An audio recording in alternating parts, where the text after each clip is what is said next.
PPP విధానంపై YCP అనవసర రాజకీయం చేస్తోందని ముఖ్యమంత్రి చంద్రబాబు మండిపడ్డారు. పీపీపీ మెరుగైన విధానమన్న విషయాన్ని కేంద్రం కూడా స్పష్టం చేసిందని సీఎం ఉటంకించారు.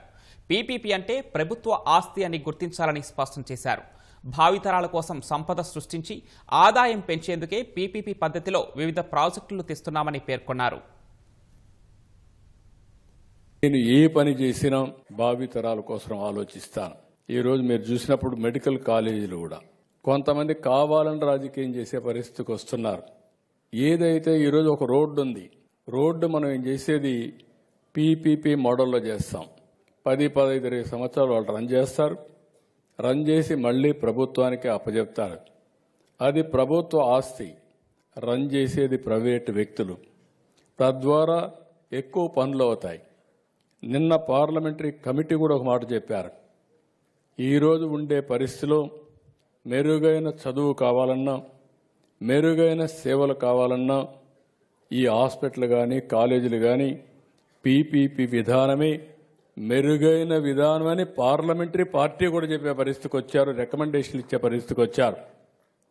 అలాంటిది మనం పీపీపీ విధానంలో ముందుకు పోతే ప్రజల్ని మభ్యపెట్టడానికి ప్రైవేట్ అంటారు. రేపు మీరు గుర్తుపెట్టుకోండి, ఎక్కడ దీని కింద ఇచ్చినా కూడా ప్రభుత్వ పాఠశాల పలాని టౌన్ అని పేరుంటుంది తప్ప ఎక్కడ మెయింటైన్ చేసే వాళ్ళకి చిన్న బొమ్మ వేసుకుంటారు. దాని మీద యజమాన్యం, దాని మీద పెత్తనం పూర్తిగా ప్రభుత్వానికే ఉంటుందని మరొకసారి ప్రజలందరికీ విజ్ఞప్తి చేస్తున్నా. 3 రాజధానులు, అదే మహాకుట్ర.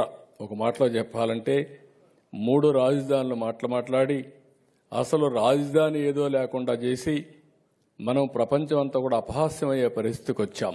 కనీసం మీరు రాజధాని పేరు చెప్పలేకపోతున్నారని. ఎంత నామోషిగా ఉంటుందంటే ఓసారి మీది ఎక్కడ రాజధాని అంటే చెప్పలేని పరిస్థితిలో ఉన్నాం. ఈరోజు గర్వంగా చెప్పగలుగుతున్నాం, మా రాజధాని అమరావతి అని చెప్పడమే కాదు, ప్రతి ఒక్కరూ గుర్తించే పరిస్థితి తీసుకొస్తాం.